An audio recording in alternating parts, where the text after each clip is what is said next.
যে আমাদের March for Gaza যে অনুষ্ঠিত হয়েছে গত 12 তারিখে, এই কিছু মুসলমান কালেমার পতাকা নিয়ে তারা যখন এই যুদ্ধে ছিলেন তখন সেই কালেমার পতাকাগুলো তাদের হাত থেকে সেনাবাহিনী ছিনিয়ে নিয়েছে। দেখেন নাই?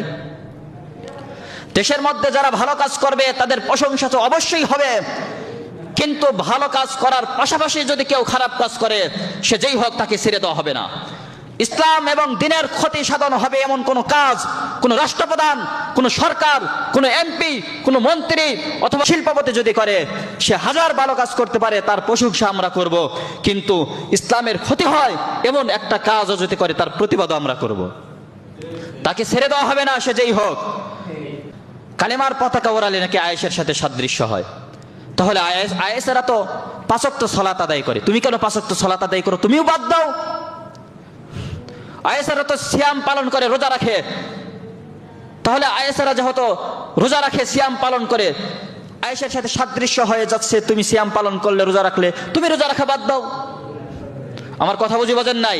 তুমি কি এটা দেখলে না? এটা তো কালেমার পতাকা। এটাকে কিভাবে আমরা এটাকে নামিয়ে নেই মুসলমানদের হাত থেকে?